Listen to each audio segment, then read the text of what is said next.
kisa cha kuogopesha, hadithi ya kuogofya inayomtaja bwana mmoja anaitwa Masihi Dajjal.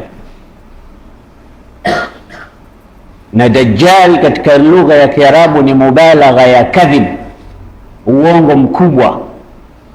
Akisema Dajjal ni kadhib, na Dajjal kathirul kadhib. ذكر النبي صلى الله عليه وسلم ذات غداة المسيح الدجال فرفع فيه وخفض. Yani katika hadithi yake hiyo bwana mtume alizungumza kwa muda mrefu sana mpaka nyoyo za sahaba zikaingia hofu kutokamana na yale ambayo aliyazungumza katika kadhia ya Masihi Dajjal. Na hii ndio ilikuwa tabia yake mtume anapohutubia. Hata Ahmad Shauqi anasema fa idha khatabta falilmanabiri hizzatun ta'ru nadiyata walilqulubi bukau. Ulikuwa ukipanda mimbar ewe Rasulullah, basi nyoyo zinakwenda mbio na hofu zinaingia katika nyoyo na macho yanatoa machozi kutokana na maneno ya bwana mtume sallallahu alaihi wasallam. Alikuwa ni khatibun mufawwaq ambaye yuwajjihu alkalima min qalbin ila qalbin. Basi rafa wa khaffad, alikwenda juu sana akenda chini sana, maneno anazungumza kwa urefu Rasulullah mpaka sahaba kadhani ndio huyu Masihi Dajjal kisha ingia nini katika mji.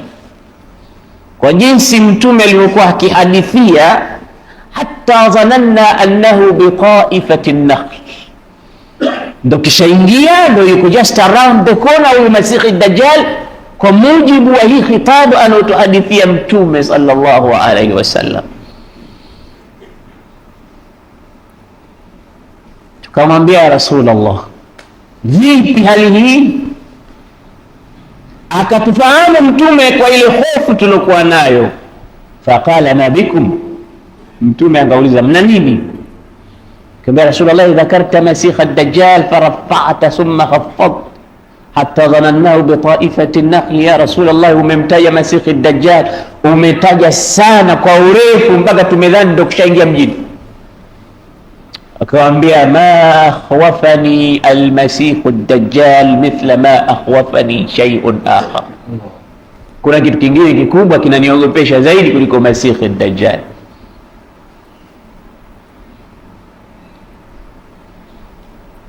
Kuna jambo lingine kubwa ambalo limenifanya niwe na hofu juu yenu kuliko Masihi ad-Dajjal. Na rawi al-hadith alipozungumza habari hii, wale waliowazungumzia nao waliingiwa na hofu kama walivyoingiwa na hofu masahaba. Kwani mtume mara nyingi alikuwa akisikilikana akisema Allahumma inni a'udhu bika min fitnati al-mahya wal-mamat wa min fitnati al-masih ad-dajjal, ya Rabbi nakuomba niepushe fitna za kifo na fitna za uhai na fitna za Masihi ad-Dajjal, niepushe ya Rabbi kupata mitihani kwa Masihi ad-Dajjal. Wama min nabiyyin, mtume anasema hakukutokea mtume yoyote katika mitume waliopita kabla yangu illa waqad andara ummatahu min fitnati al-Masih ad-Dajjal, ila mtume huyo aliwahi kuwahofisha watu wake kutokamana na fitna ya Masihi ad-Dajjal. Ina maana kwa jinsi huyu bwana anaitwa Masihi ad-Dajjal alivyokuwa mkorofi na mbaya, basi Nuhu alivyokuwa katika kiti cha ufalme na utume aliwatahadharisha watu wake kwamba yuko mtu anakuja, fitna kubwa anaitwa Masihi ad-Dajjal. Na alikuja baada ya Nuhu mpaka Nabii Ibrahim mpaka Sayyidina Zakaria mpaka Yahya mpaka Isa, wanawahofisha watu wao kutokamana na shari kubwa inaukabili ya Masihi ad-Dajjal, na wanajua wazi kwamba Masihi ad-Dajjal atatoka katika akhiri zaman, wakati wa utawala wa bwana mtume. Lakini kwa sababu tu ya hofu na ubaya wa hiki kiumbe na mtihani ambao Mungu ameuleta kwa huyu bwana, basi mtume yoyote alihadharisha umma wake. Sasa mtume wetu anawatahadharisha masahaba na kututahadharisha na sisi.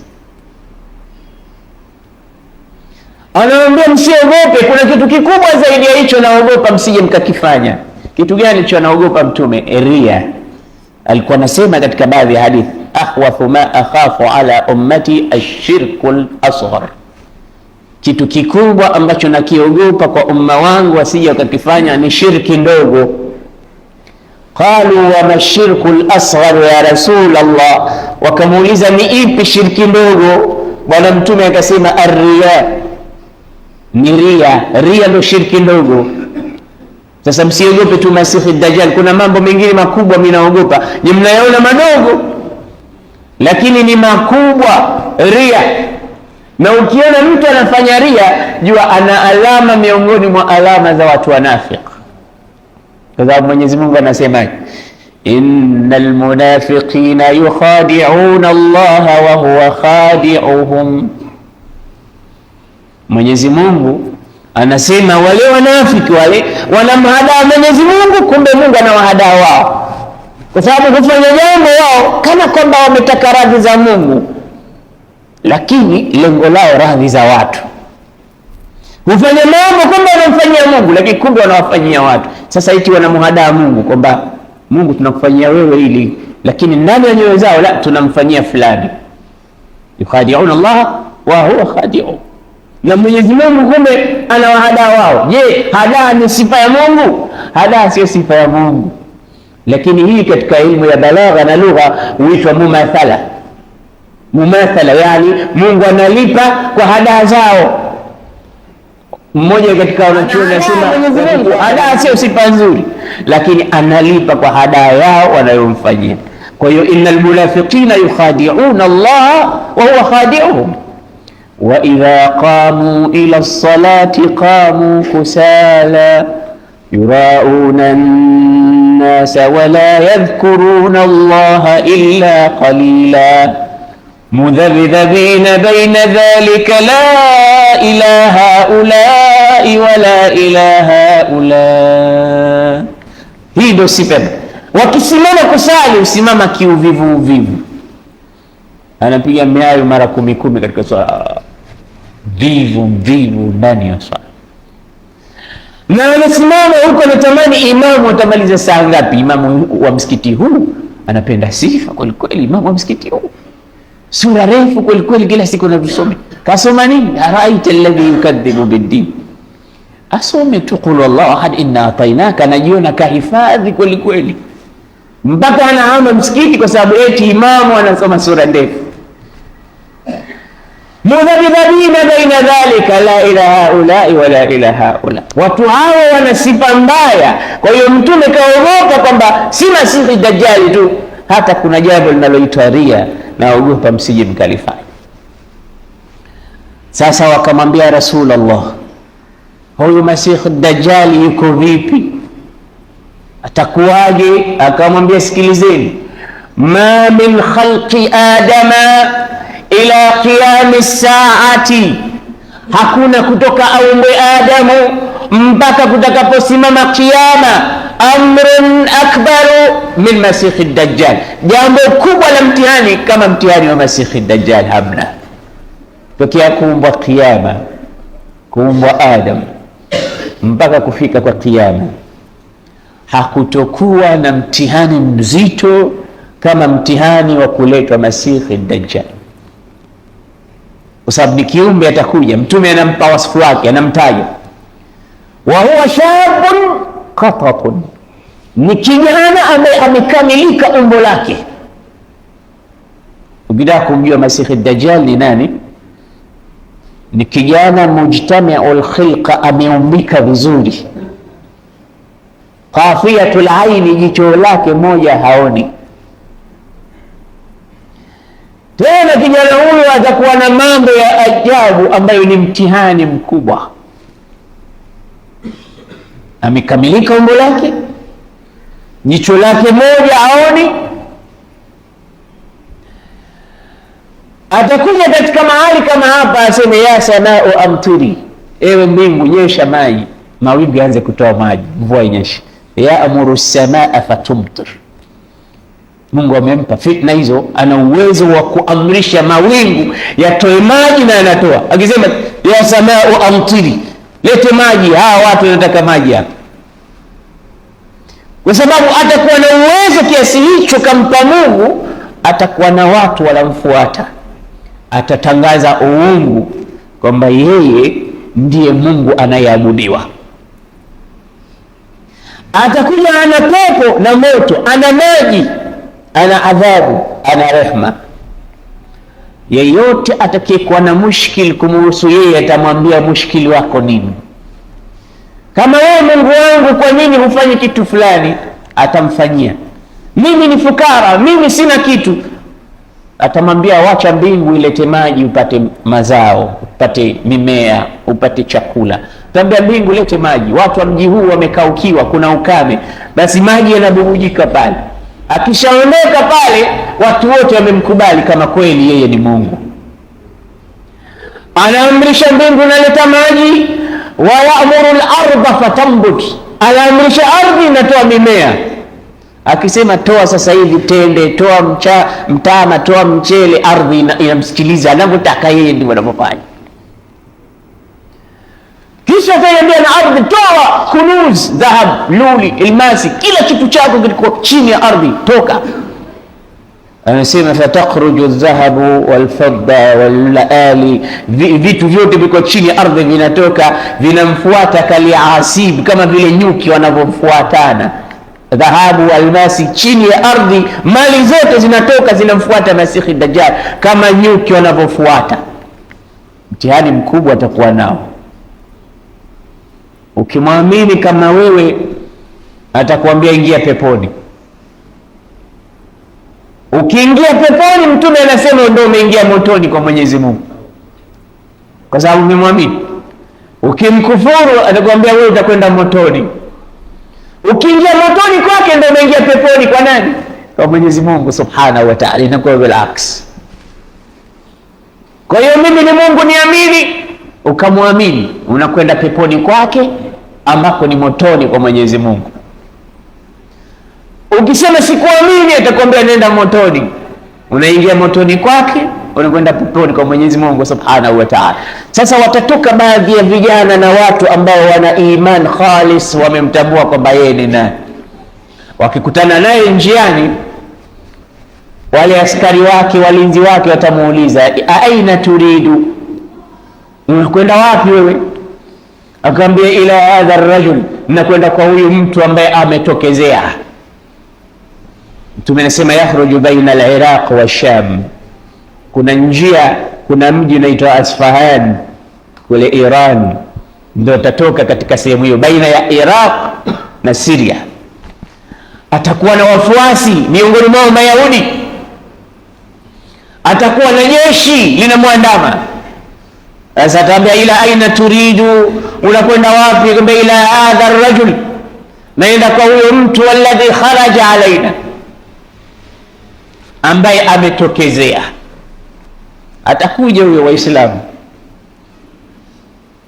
na ndio moja miongoni mwa ashratu saa, dalili za kiyama. Dalili za kiyama ziko nyingi, zipo zilizokuwa zimeshatokea, nyingine bado hazijatokea, kama hiyo ya Masihi Dajjal.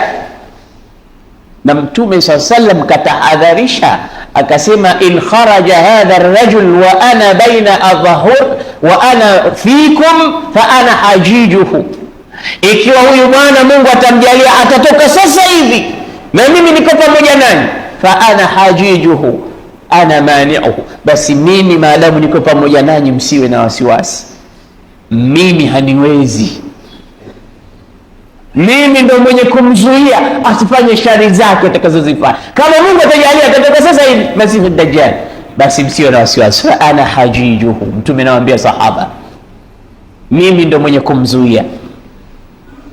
Fa in kharaja wa ana lastu ma'akum, lakini akija kama mimi sipo, fa kullu mri'in hajiju nafsi, kila mmoja atajua mwenye jinsi ya kujizuia. La ilaha illa Allah. Mtume hapo kishaondoka, na ndo kishaondoka mtume.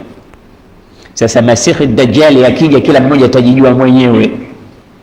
Akija kama nipo fa ana hajiju, akija kama sipo fa kullu mri'in hajiju nafsihi wallahu khalifati ala almu'minin. Mwenyezi Mungu atakuwa mtawala, atakuwa mlinzi kwa kila mwenye kuamini. Hapa kaomba dua mtume, hapa kaomba dua. Tizama mtume mapenzi yake makubwa kwa Waislamu. Akija kama mimi nipo nitamzuia, akija kama mimi sipo, kila mmoja atajizuia mwenyewe. Lakini mimi naomba dua Mwenyezi Mungu awe khalifa na kiongozi, Mwenyezi Mungu awe mtawala, awe mlinzi wa kila Muislamu wakati atakapokuja Masihi Dajjal. Sallu ala nabi. Sisi tunampa zawadi bwana mtume ya kumsalia, tunampa zawadi Sayyidina Rasulullah ya kumsalia, kwa sababu anasema man salla alayya salatan radda Allahu ilayya ruhi hatta rudda ilayhi salam. Atakayenisalia kuniombea rehma, na mimi Mwenyezi Mungu ananirudishia roho yangu nami namjibu. Man salla alayya salatan sallallahu alayhi ashara, Mungu anamtakia rehma mara 10. Kwa hiyo mpe zawadi bwana mtume ya kumsalia mara kwa mara kwa mema ambayo anatufanyia bila ya sisi kujua wenyewe. Hata alipokwenda Mi'raji kwenda kukutana na Mwenyezi Mungu Subhanahu wa Ta'ala, bwana mtume alisikia Mwenyezi Mungu anampa maamkizi mema, attahiyatu almubarakatu salawatu at-tayyibatu lillah. Tena Mwenyezi Mungu anambia assalamu alayka ayyuha an-nabiyyu wa rahmatullahi wa barakatuh. Amani iwe juu yako ewe mtume mtukufu wa daraja, na rehema za Mwenyezi Mungu ziwe juu yake na baraka zako. Mtume akajibu salam. Sikiliza mtume alivyojibu salam, assalamu alaina wa ala ibadillahi salihin. Amani iwe juu yetu sote, sio mimi tu. Khitabu mwewa, assalamu alayka ayuha nabiyyu, amani iwe juu yako wewe Muhammad mtume mtukufu. Yeye karibisha salamu, assalamu alaina, kwetu sote ya Rasulullah, ya Rabb, kwetu sote, sio mimi tu, kutoka Adam mpaka Isa. Assalamu alaina ay ma'ashara al-anbiya. Hapa amewakusanya ndugu zake wote mitume, anasema waingie katika salamu hii. Yuko yeye tu na Mwenyezi Mungu, habibun wa mahbubun fama tamma thalithun, kipenzi na mpenzi wake, hakuna watatu, Mungu na mtume tu. Hapa ilikuwa ni nafasi yake hapa ya kujiona bwana mtume, ilikuwa ni nafasi yake ya kujikumbatia mbele ya Mwenyezi Mungu na rehema zote kutaka ziwe juu yake peke yake, mbali na watu wengine. Hapa asimkumbuke Adam wala Nuhu wala Idris wala Hud wala Saleh wala Isa, ajikumbuke mwenyewe tu. Lakini lam yakun ananiya wala hasidan wala haqidan, hakuwa mtume mchoyo wala mwenye hasadi wala bughdh wala chuki katika moyo wake. Mungu anamwambia assalamu alayka ayuha nabiyyu, yeye anasema assalamu alaina ma'ashara al-anbiya. Ya Rabbi, amani iwe juu yetu sote mitume uliotutuma. Kisha hakuwasahau wengine ambao si mitume, wa ala ibadillahi salihin, amani vile vile iwaenee waja wote wa Mwenyezi Mungu waliowema huko, na kina sisi nao tunaingia hapo ndani. Alhamdulillah, mtume katukumbuka mpaka mbele ya Mwenyezi Mungu, mtume katutaja mpaka mbele ya rafi samai bila amad. Mahaba yake kwetu sisi yetu sisi, mahaba yako wapi kwa mtume? Ya kumpenda mtume sisi yako wapi kama yeye katupenda kiasi hiki, katukumbuka wakati hatupo katika ulimwengu, hata haijapita wakati kwamba tutatokezea. Hal ata ala al-insani hinun min ad-dahri lam yakun shay'an madhkura.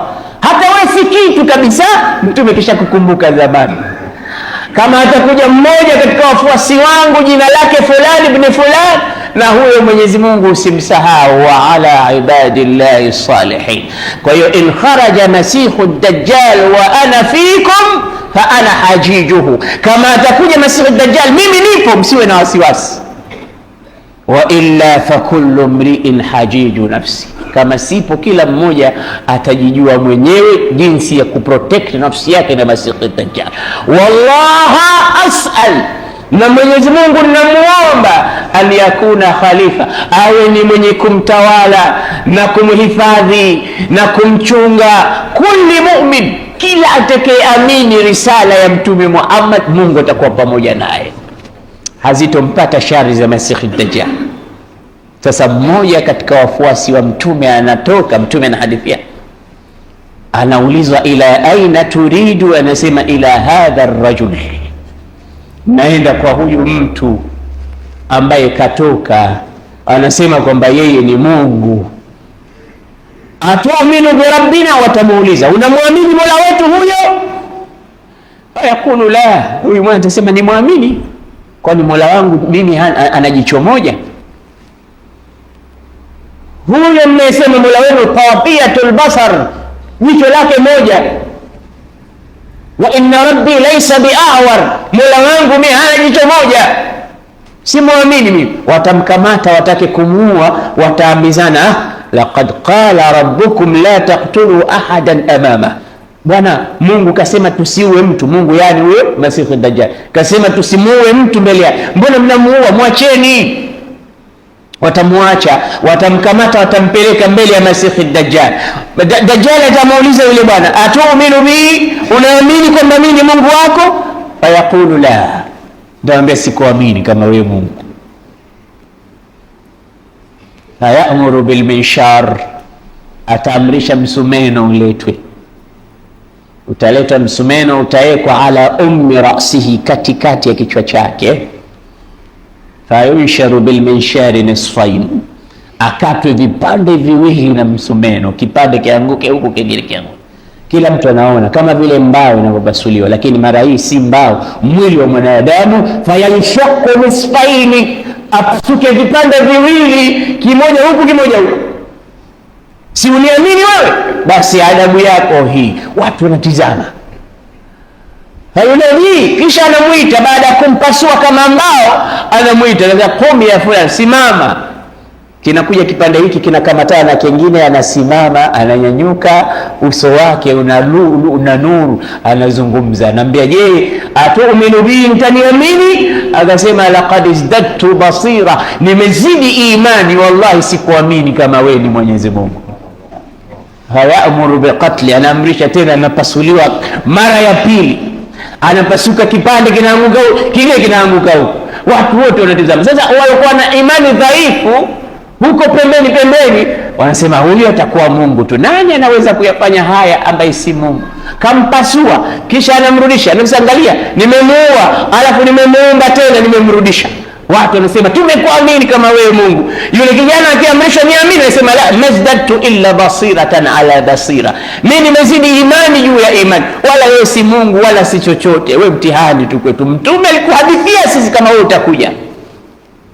Vijana hao walikuwa na iman thabit. Allahumma thabbitna bilqawli thabit. Mwisho Mwenyezi Mungu azza wa jalla anaonyesha maajabu yake. Sasa anamjalia yule kijana anakuwa mgumu kama chuma, anataka kumpasua tena kwa msumeno ule, anashindwa, hapasuki. Anataka kumchana, achaniki. Watu wanatizama, anasema ikdhifuhu fi nar, mtieni motoni. Fayukdhafu fi nar, anatiwa motoni, kumbe ndo anaingia peponi kwa Mwenyezi Mungu subhanahu wa ta'ala. Hadithi hii inanikumbusha hadithi ya Habibuna an-Najjar. Jaa rajulun min aqsa al-madinati yas'a, qala ya qaumi ittabi'u al-mursalin.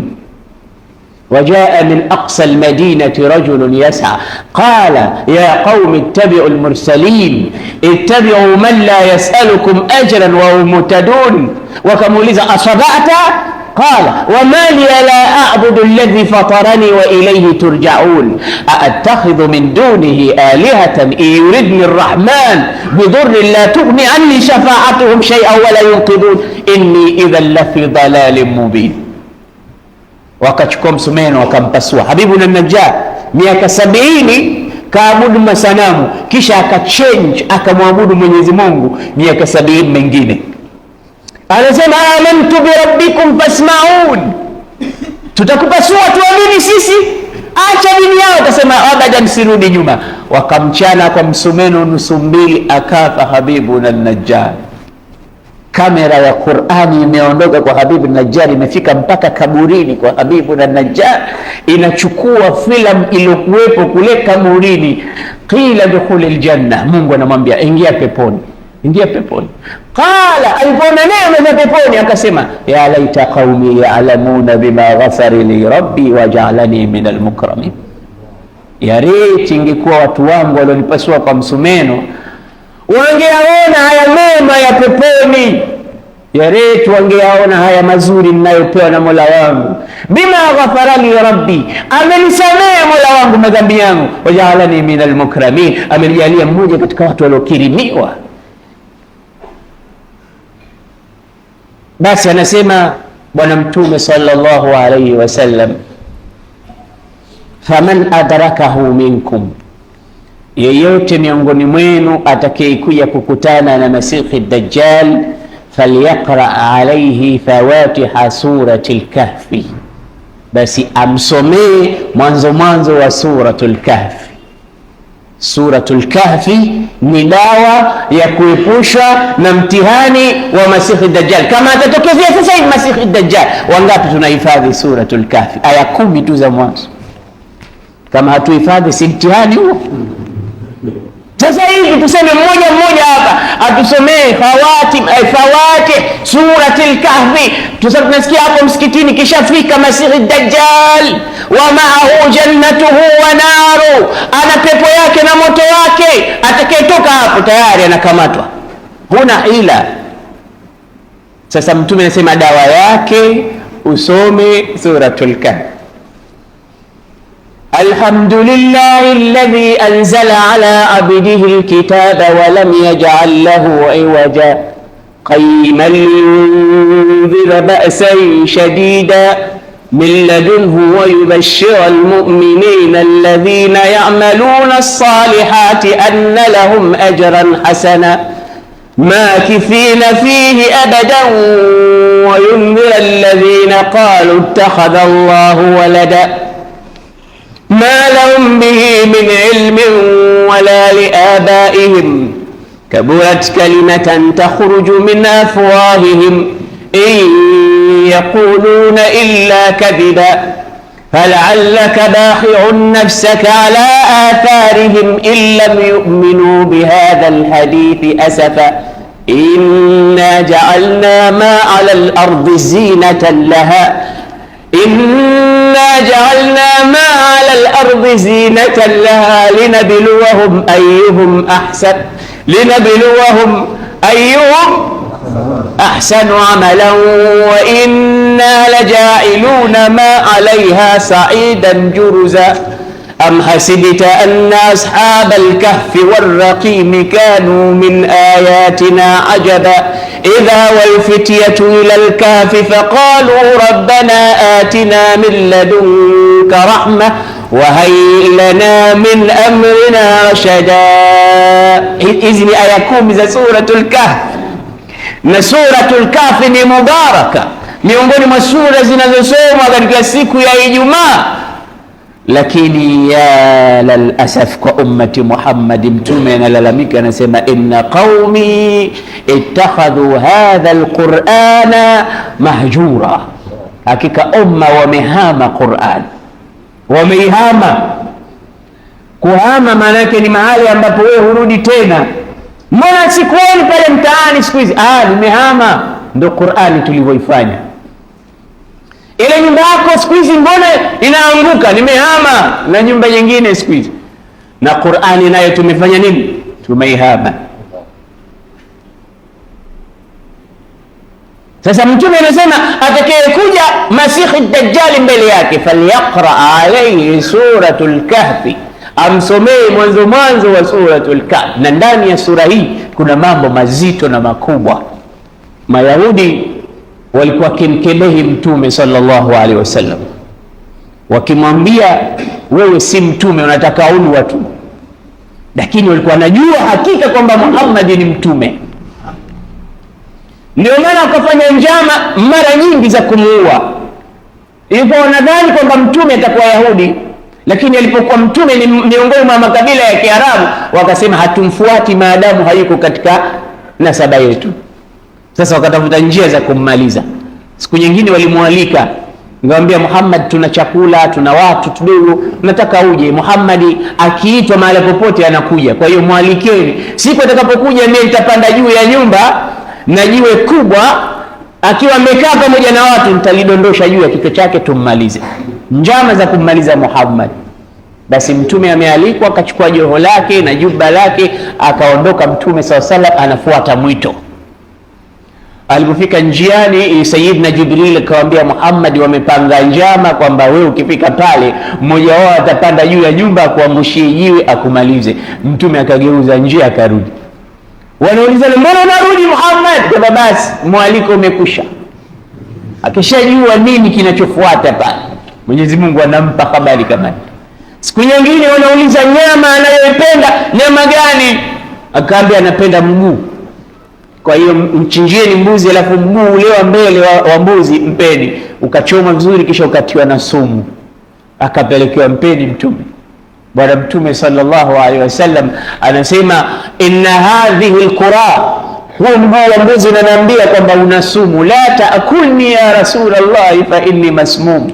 Ameshatafuna mtume, usilile ya Rasulullah, mimi nimetiwa sumu. Nyama inasema, inamwambia Mtume sallallahu alaihi wasallam.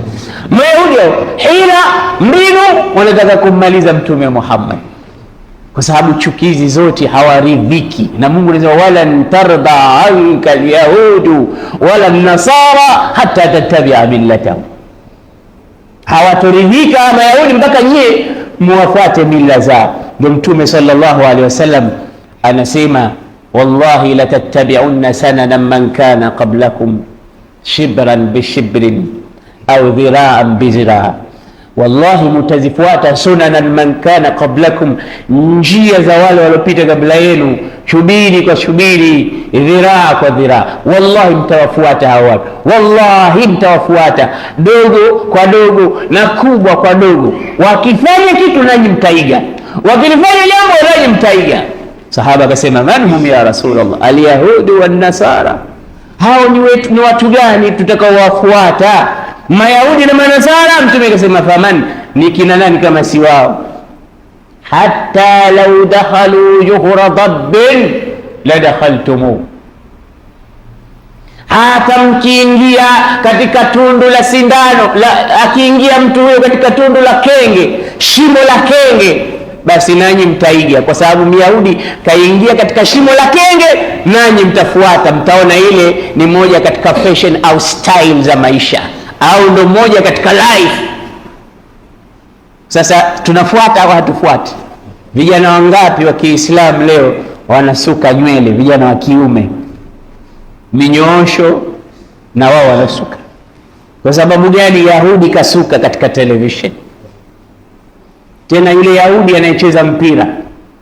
Ni mara ngapi hapa Unguja tunasikia vijana wanatukanana, wanagombana kwa sababu mmoja Arsenal mwingine Liverpool. Ni mara ngapi? Wallahi unawasikia sasa, bwana sisi hatukupendi yule, hatumuuzi yule, hatumuuzi, hauziki yule. Anatukanana na wenzake kwamba hatumuuzi. Ukitaka kujua nani Henry, hatumuuzi sisi yule. Mara anatukana na wenzake, yule bwana haondoki, yule hivi bwana hamtuwezi na hivi na hivi. Barza imechacha inakaribia kuvunjika kwa zogo, kumbe anazungumzia Mayahudi na Manasara wanaocheza mpira.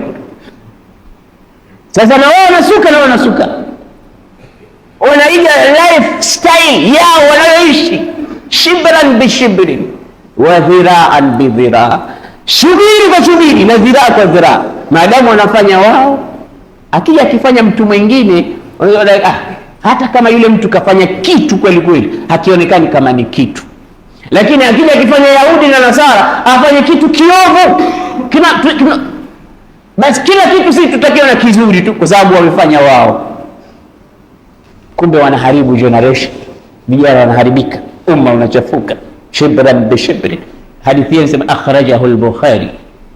Angalia hadithi hii inakumbusha ashayu bishai yuzkar. Siku moja alipotolewa hadithi hii, kulikuwa na jahili mmoja murakkab, Akasema yule kenge alipoingia katika ile shimo, akhrajahu al-Bukhari, akaja Bukhari akamtoa yule kenge katika lile shimo. Akasema huyu Bukhari alikuwa na nguvu kiasi gani? Kauliza nani ana suala katika wanafunzi, sema mimi nataka kuuliza huyu Bukhari ana maguvu na shujaa kiasi gani? Kenge alosema mtume kaingia katika shimo, kamchukua yeye kamtoa. Kumbe hadithi inasema akhrajahu al-Bukhari, maana yake kaipokea Bukhari katika kitabu chake. Hii inaonyesha ujinga wa Waislamu, baadhi yao ambao hawataki kusoma, hawajui ilmu alhadith, hawajui ilmu rijal. Sasa mtume alipomaliza kusema hii hadithi, kwa hiyo rawi hadith nani? Bukhari. Kumbe kenge katolewa na Bukhari. Ala, sio kenge katolewa na Bukhari. Shibran bi shibrin, kubwa kwa kubwa, wa dhiraan bi dhiraa, dhiraa kwa dhiraa, dogo kwa dogo na kubwa kwa kubwa, mtawafuata Mayahudi. Mungu atusalim salama. Basi Mtume sallallahu alaihi wasallam, Mayahudi wakawaambia makafiri, ikiwa huyu ni mtume kweli, muulizeni mambo matatu tu, akiwajibu na sisi pia tuko tayari kumfuata. Akishajibu mambo hayo, jueni kwamba ni mtume kutoka kwa Mungu wake, kwa sababu la ya'lamuhunna illa nabiyyun almuayyad min Allah, hajui mambo hayo mtayomuuliza mtu yoyote isipokuwa mtume. Akijibu Muhammad basi mtume. Mambo gani? Ndio Makuraishi wa Maka na mushirikina wao hawakusoma, hawajui mambo mengi. Kaambia muulizeni Muhammad. Kuna watu vijana hao wamemwamini Mwenyezi Mungu automatic wakapata imani. Kuna vijana hao ni wangapi? Muulizeni. Na ilikuwaje historia yao? Akutoleeni angalau kisa chao. Tena muulizeni Muhammad, mbona tunasikia mtu yuko hai mara kafa, alafu tunasikia roho yake imetoka? Hii roho maana yake nini? Akijibu Muhammad, huyo mtume. Kisha muulizeni nani aliyozunguka mashariki na magharibi mpaka akaimiliki dunia hii kwa utajiri wake wote, muulizeni mtu gani? Akijibu Muhammad, mtume. Mambo mangapi? Matatu. Wakenda wakamuuliza mushrikini, Muhammad, sio tunadai kwamba wewe mtume, sasa tuambie. Wamekuwa na confidence, maswali magumu. Sasa kamuulizeni. Muhammad anaulizwa, tuambie hawa vijana ni watu gani, walikuwa wapi, ahali yao, historia yao ipi? Kisha tuambie huyu mtu aliozunguka dunia mashariki na magharibi nani? Unajua tena kama suala ukuuliza wewe, unajiona kama wewe ndio mwenyewe. Na tuambie roho ni kitu gani, kwa sababu wao chuki yao kubwa ilikuwa kwa mtume. Mtume sallallahu alaihi wasallam akasema, subirini, kesho nitawajibu suala lenu, kwa sababu mtume alikuwa hajui isipokuwa aambiwe na Mwenyezi Mungu kutoka kwa kwa hiyo subirini, kesho nitawajibu. Kesho ikafika, jibu hakuna. Wakenda, tumekuja kuchukua ile jibu letu, tupe jibu letu Muhammad. Vipi? Mtume anasema njoni kesho, bado kidogo. Wanakuja bado, siku 3 zimefika. Ambaje, si tumekuambieni anatafuta mulu watule, hana chochote, hana utume, hana chochote, ameshindwa maswali 3 tu. Haya, hakuna mwenye kujua isipokuwa mtume. Muulizeni tena. Vipi? Mpaka wiki imefika, bwana Mtume sallallahu alaihi wasallam ndipo akateremshiwa aya hizi zinazozungumzia watu ashabul kahf. Am hasibta anna ashabal kahfi warraqimi kanu min ayatina ajaba. Unadhani hao peke yao tu ndio miujiza na alama? La, kuna mambo mengi tu. Ndo akawaeleza. Kisha wayasalunaka anir ruh qul ruhu min amri rabbi, wanakuuliza roho iko vipi? Waambie roho anajua Mungu tu, hakuna kiumbe yote anayejua kuhusu habari ya roho. Kisha wayasalunaka an dhil qarnain, wanakuuliza dhil qarnain, waambie dhil qarnain ndo huyu, kisa chake.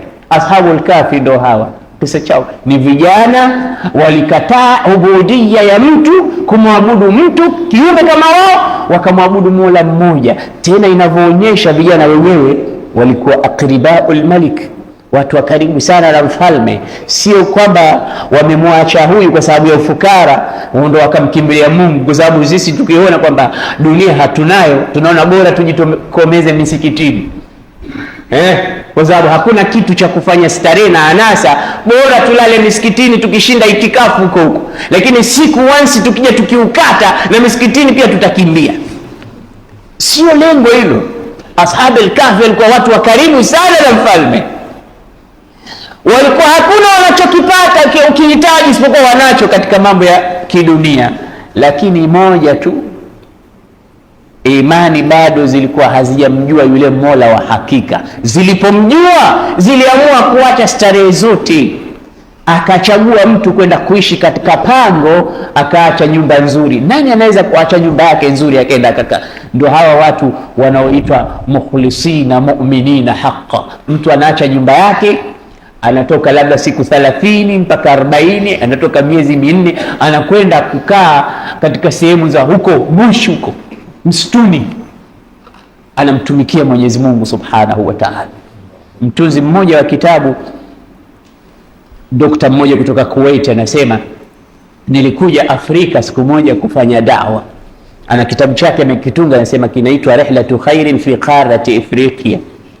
Anasema nilipokuja katika baadhi ya nchi za Afrika kwenda kufanya da'wa, nchi moja ambayo imekuwa na vita vingi sana, nikawaambia nataka kwenda katika mji fulani, wakanambia huko usiende kwa sababu mpaka leo risasi zinalia. Akaambia mimi naomba niende huko huko. Kwa nini hamtaki niende huko? Huko bwana hakuna amani huko. Akaambia labda kuna Waislamu kule mnawatesa na hivi ndio mnaficha, mimi nataka niende huko huko. Bwana usiende huko, nchi hizi za vita hizi usiende, wewe mgeni huko. Nataka niende huko huko.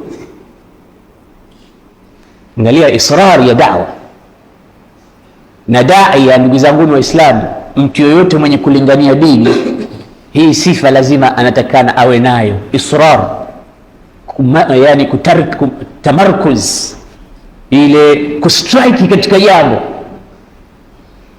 ana strike pale pale.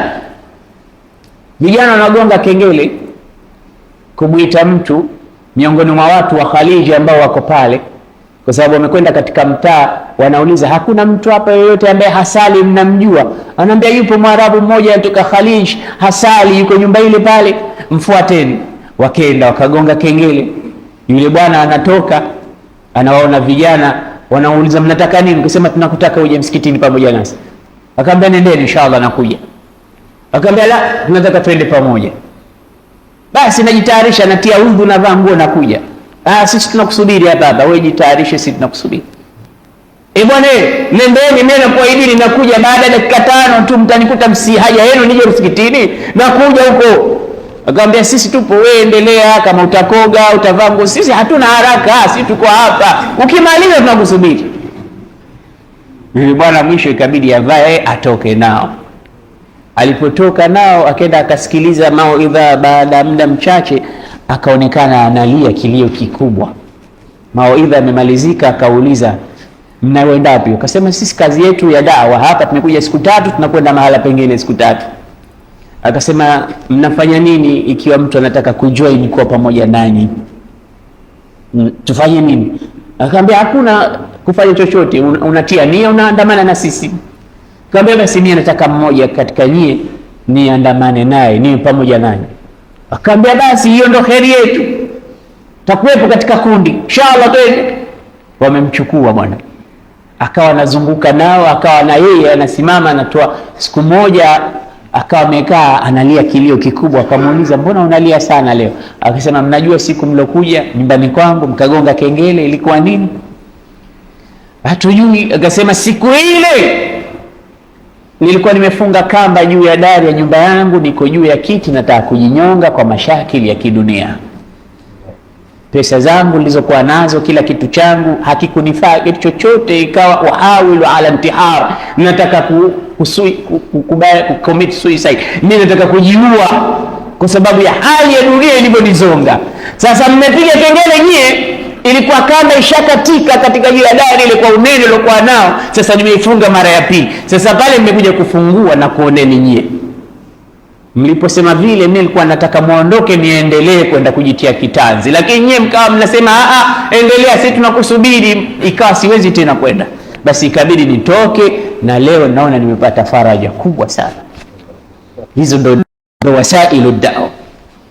Faqultu astaghfiru rabbakum innahu kana ghaffara yursilis samaa alaykum midrara ويمددكم بأموال وبنين ويجعل لكم جنات ويجعل لكم أنهارا. aliyasema haya baada ya kufanya nini Nabii Nuh? Muabuduni Mola wangu mmoja tu, hakuna mola mwingine isipokuwa yeye. Yaghfir lakum min dhunubikum wa yu'akhirukum ila ajalin musamma, atakuepusheni na atakufutieni madhambi yenu. Yaghfir lakum dhunubakum, atakufutieni dhambi zenu, atakuchelewesheni katika muda mtakaoishi duniani, mtaishi kwa amani na salama. Lakini qala Nuh rabbi inni da'awtu qaumi laylan wa nahara, usiku na mchana, laylan wa falam yazidhum du'ai illa firara, haikuzidisha isipokuwa walikuwa sasa wakiniona wananikimbia. Jamaa huyo ahlu da'wa wa tabligh anakuja, mtu piga kula kona wanamkimbia firara. wa inni kullama da'awtuhum litaghfira lahum ja'alu asabi'ahum fi adhanihim wastaghshaw thiyabahum wa asarru wastakbaru istikbara. Kila nilikuwa nikiwaambia Mungu mmoja, semeni la ilaha illallah, wanatia vidole vyao katika masikio yao, kisha wanajifunika maguo yao, hata la yarau wala yasmau, ili wasisikie na mimi wasinione hasa, wanajifunika.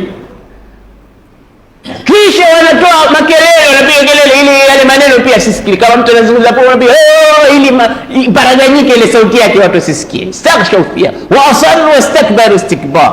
Kisha Nuh anasema, je, nilichoka? La, thumma inni da'awtuhum jihara thumma inni a'lantu lahum wa asrartu lahum israra فقلت استغفروا ربكم إنه كان غفارا يرسل السماء عليكم مدرارا. nikawaita kwa jahara, kwa siri na kwa dhahir.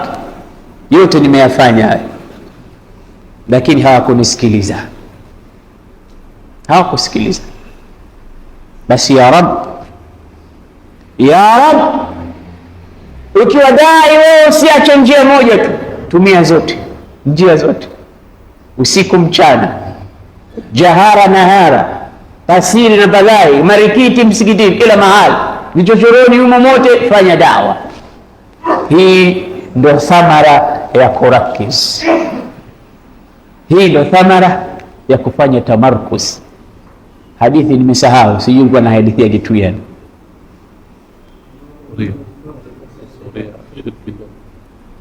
ya safari ya Afrika. Jazakallahu khair. Mungu peke yake ndo hasahau, subhana man la yaghfal wala yansa. Akasema kwamba mimi nikamwambia, jamani, nyie mnawatesa Waislamu huko, ndio maana mnaniambia mimi nisiende, eti kuna risasi, mimi nataka kwenda huko. Akamwambia usiende, lakini kama ni lazima uende, sisi tunakupa lori zima la askari wanajeshi, nenda kajionee mwenyewe huko. Laisa alkhabar kaliyan, kusikia kama sio kama kuona. Nenda utaona mwenyewe huko. Kachukua lori nzima la askari, akawa anakwenda na askari kila mmoja na AK47 yake anakwenda na. Basi akawa anazunguka katika vibanda vya Waislamu, nyumba za Waislamu, anafanya dawa. Anasema lakini kushuka tu katika ile ardhi, kagonga nyumba moja miongoni mwa nyumba za watu, akatoka mwanamke wa Kiingereza, mtu mzima. Akamuuliza, wewe uko huko unafanya nini? Akamwambia, mimi niko hapa kwa ajili ya kumtumikia Bwana Yesu. La haula wala quwwata illa billah. Nimekuja hapa ninafanya huduma ya kumtumikia Bwana Yesu. Yule Mkuwaiti akatikisa kichwa. Katika kile kitabu chake niwahi kukisoma mimi, anasema ikiwa tunataka kufaulu, lazima vijana wetu wa dawa wafuate nyayo za mwanamke wa Kiingereza. Kazungumza pale, kama tunataka tufaulu katika dawa. Sasa mimi nikashtuka, kwa nini anasema maneno haya? Sisi tumeambiwa tumfuate mtume, anasema tumfuate mwanamke wa Kiingereza. Kumbe aliona mambo ya ajabu. Mwanamke wa kizungu bali yuko katika kibanda kile, Maji yale kule sio maji ya mfereji, maji yale ya mabwawa yale. Unakwenda kuteka kidogo, unaondoa uchafu, unateka yale maji, alafu ndo unakunywa yale maji. Mbu wamejaa. Lakini mwanamke wa Kiingereza yuko pale anakunywa maji yale yale wanayokunywa watu wa mtaa. Analiwa na mbu na yeye anapata malaria kama watu, lakini yuko pale anamtumikia nani? Anamtumikia Bwana Yesu. Ajabu kwa hawa watu, wao wanamtumikia Bwana Yesu, lakini sisi mbona hatumtumikii Bwana Muhammad ibn Abdullah? Hata katika situation kama hizi ambayo huyu bwana kaambiwa usiende, na kweli alipofika kule risasi zinalia, watu wanauana, lakini mwanamke wa Kiingereza hajali risasi, hajali kunywa maji machafu, hajali kuishi mazingira ya tabu, kwa sababu yuko katika utumishi. Yao si dini, lakini imepata watu. Ya kwetu dini, lakini haikupata watu. Yule mmoja alikuwa anazungumza, anasema almasihiyatu laysa bidinin walakinahu asaba ar-rijal walislamu dinun walakinahu ma asaba ar-rijal. Hakuna dini hii, lakini imepata wanaume wa kuisimamia, na hii ni dini, lakini haikupata wanaume wa kuisimamia. Hawa watu ukiwauliza mahala gani katika Bible imeandikwa kwamba kuna dini aina hii, au Yesu kasema yeye ni Mungu, au hakuna, huwezi kupata kitu. Mambo yao yote complicated. Lakini angalia nizamu waliokuwa nayo, angalia tamwili ya kutoa kilichokuwa chao kwa ajili ya kupeleka mbele dini yao au mambo yao haya. Organization ngapi, wanasomesha watu wangapi, makanisa yanafadhili watu wangapi, na hao mapapa wenyewe, mapapa sio samaki, yani mapadri ambao wanasimamia dini hizo, hali zao zinakuwa njema. Njoo kwetu sisi akina Yahya, njoo kwetu uone mambo yalivyokuwa makubwa, wakati sisi tuko katika right place, tuko katika unzi, tuko katika mstari dinun. Lakini wapi? Ndio yule bwana alipokwenda Bonn kule kutembelea mustashfayati za Bonn, Misri mmoja anamwambia, Misri mmoja katembelea Ujerumani, alipofika anaona maendeleo makubwa, maendeleo kila mahali. Misri anashangaa, yuko na rafiki yake Mjerumani Muislamu, anamwambia haya maendeleo haya mmeyapata vipi nyie? Anamwambia maendeleo wewe mwenyewe unajionea.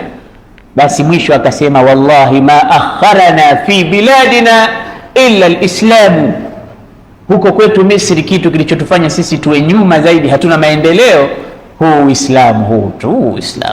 Uislamu huu ndio umeturudisha nyuma sisi. Yule Mjerumani Muislamu akashtuka kusikia kauli ya Misri. Unaniambiaje ndugu yangu Muislamu? Asema angalia maendeleo mliokuwa nayo nyinyi, lakini angalia sisi tuko mbali sana, kila siku Uislamu, tunarudi nyuma, angalia tulipopiga hatua nyie. Yule akamwambia, njoni kuonyeshe baadhi ya mambo ambayo sisi tunayatumia. Kampeleka katika chumba cha operation room theater pale,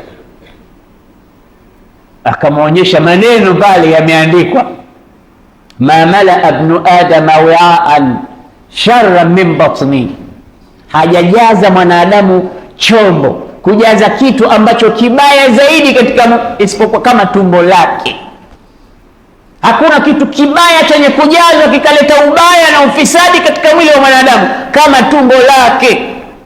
Fa in kana la mahala, ikiwa hana budi kukijaza chombo hicho, fa thuluthun li ta'amihi wa thuluthun li sharabihi wa thuluthun li nafasi, basi ajaze thuluthi moja ya chakula na thuluthi moja ya kinywaji na thuluthi moja ya hewa. Kisha alqail alosema maneno haya Muhammad ibn Abdullah, katika hospitali ya Bonn imeandikwa kwa lugha ya Kijerumani, kwamba mtu hatojaza kiungo kibaya kama tumbo, kwa maana kwamba tumbo ndio nyumba ya maradhi yote. Kwa hiyo usijaze mpaka ukakosa nafasi, kama sisi tunavyofanya katika futari. Mtu utamwona kakusanya kila upande, mafutari haya yote atapikwa usiku wa leo tu, kisha hatima yake anakula mpaka unaona kakaa kwenye kiti, tumbo limevimba, anashindwa kuhema, anaemea na pua tu. Tarawih akiambia sawa leo basi nisameheni, anakaribia kuja kubebwa na wilbaro kupelekwa mahala pake kwa kupumzika, kwa sababu anasema mimi na revenge, chakula changu cha asubuhi na mchana na cha usiku zote hizi nimezikosa hizi, basi tantambua futari ya leo. Utaona kaeka kila kitu pale. Mtume anasema pale ndo nasababisha maradhi katika tumbo lako. Ikiwa hakuna budi, wewe chukua thuluthi ya chakula, thuluthi ya kinywaji na thuluthi ya nafasi ya kupumua. Akamuuliza Misri, Mjerumani anamuuliza Misri, do you know Muhammad ibn Abdullah?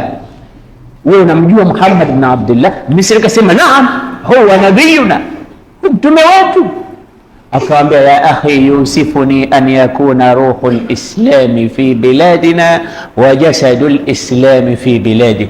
Inanihuzunisha mimi ndugu yangu Misri kuona kwamba roho ya Uislamu iko Ujerumani na mwili wa Uislamu uko Misri. Inanisikitisha kuona kwamba roho ya Uislamu iko Ujerumani na mwili wa Uislamu uko Misri. Kama mwili bila roho ya khadim aljismi kam tashqa li khidmatihi anta bin nafsi la bil jismi insan. Roho na mwili kipi kilichokuwa ghali? Roho, mwili hauna maana huu, ikitoka roho basi. Sasa roho iko Ujerumani ya Uislamu na mwili uko Misri, baladul Azhar. Yule bwana anamponda. Siku nyingine wameenda Cyprus, Qabaris wa kule, sisi tunaita Kubrus, wao wanaita Cyprus, au sisi katika viji ukisikia Cyprus ndo Kubrus katika lugha ya history ya Kiislamu. Ukisikia Saqaliya ndo Sicily katika lugha yao. Basi hivi visiwa vyote vina historia. Basi pale Kubrus pamezikwa masahaba, na mpaka leo ukienda kutembelea Qabaris watakwambia njoo uone hapa wapo watu, na mmoja katika watu walizikwa pale Hiram radhiyallahu ta'ala anha. Basi Misri mmoja akaenda akatembelea pale, wale Makubrus wakamwambia twende nitakupeleke kwa jamaa zako waliozikwa hapa, Waislamu wenzako. Maana unamjua mama mmoja anaitwa Hiram? Misri akaulizwa, do you know Hiram? Akasema sisi katika Uislamu kuna halal na haram, lakini hakuna mtu anaitwa Hiram. Kama halal na haram ndio. Akaambia wewe sikiliza, njoo mkuonyeshe kaburi lake. Akaenda akaonyesha hili kaburi la mama mmoja anaitwa Hiram, ambaye mtume alimbashiria atakuwa miongoni mwa watu wa peponi. Wako kule Cyprus. Ukijaliwa wewe kwenda safari zako, nenda kafanye ziara, utaona makaburi yao. Basi mama wa Kiingereza yuko pale anafanya tabshiri, anawabashiria watu miujiza ya Yesu. Muislamu anaambia usiende, kuna risasi. Anajiuliza mbona mama huyu hakukimbia risasi hizi? Ana struggle na watu wa hapa, lakini ana yeye hakikishi ametimiza wajibu wake. Dai anatakikana kuwa hivyo. Basi huyu Masihu Dajjal atakuja, atakuwa na moto wake. Hata ukimwambia mimi nataka unihoishie babangu mzazi na mamangu mzazi, atakwambia njoo. Kaburi lake liko wapi? Kwambia hivi. Kaambia sawa, babako anaitwa nani? Fulani. Kwambia ya fulani, kum, simama. Atatoka katika kaburi lake. Mamako anaitwa nani? Fulani. Ya fulani, kumi. Atasimama. Watasimama, wataambia je, ndio au sio? Kumbe mashetani wawili. Kaambia ndio. Umeamini? Lakini na wasiwasi mie. Ule baba alifufuliwa, anambia mwanangu, huyu ndo Mungu wako, huyu muamini. Anasema nimekuamini. Ingia peponi. Ukiingia peponi unaingia motoni kwa Mwenyezi Mungu Azza wa Jalla. Wakauliza sahaba, ya Rasulullah, huyu mtu ataishi katika dunia siku ngapi? Mtume akasema 40 yauman, ataishi kwa muda siku 40. Yaumun kasana wa yaumun kashahr wa yaumun kajum'a wa sa'iri ayamihi kasairi ayamikum. Akazigawa siku. Siku hizo ambazo ataishi ni siku 40, lakini kuna siku moja ambayo ataishi itakuwa kama mwaka una siku 360. Kwa hiyo kuna wakati ambao siku yake moja itakuwa ina siku ngapi? 360. Yaumun kasana, hiyo siku moja. Wa yaumun kashahr, na kutakuwa na siku yake nyingine itakuwa kama mwezi, itakuwa na siku 30. Wa yaumun kajuma, na siku yake nyingine itakuwa na siku 7 kama wiki moja. Zile zitakazobakia ambazo zitakuwa 37 zitakuwa kama siku za kawaida hizi tunazoishi. Kwa maana kwamba ulimwenguni kunaweza tokea kukawa siku nyingine, unaweza kusikia kwamba kuna mahali watu hawaoni jua kwa muda wa miezi 6, wanakuwa wako katika siku tu. Sasa sahaba pia walimuuliza Mtume, sasa ikiwa kama hivi ya Rasulullah, itatutosha sisi kusali, itakuwaje? Tutajuaje mambo ya kusali na hivi? Akamwambia, kadirieni sala zenu siku hizo, ukuduru, hamtoweza kusali kama kawaida, lakini mnakadiria. Mtume hakuacha kitu.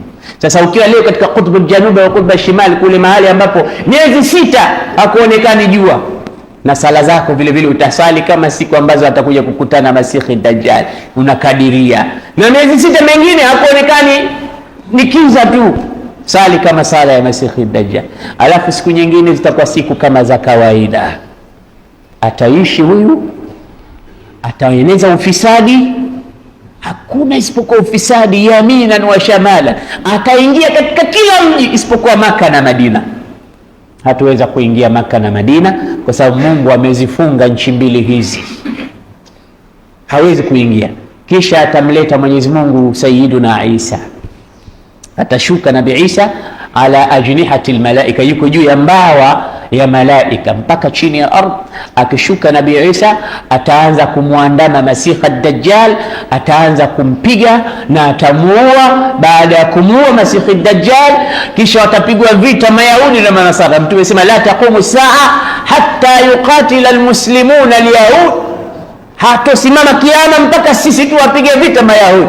Fayakhtabiu alyahudiyu wara alhajar fayunadi alhajar ala muslim ya muslim inna warai yahudi ta'al, inna warai yahudiyan ta'ala faktubu. Jiwe litanadi siku hiyo, litamwambia Muislamu, Yahudi huyu kajificha, njoo mpige mmalize, anamuita Muislamu. Hizi ni vitu ambavyo vitatokea akhiri zaman. Mwenyezi Mungu atukinge na shari za Masihi Dajjal.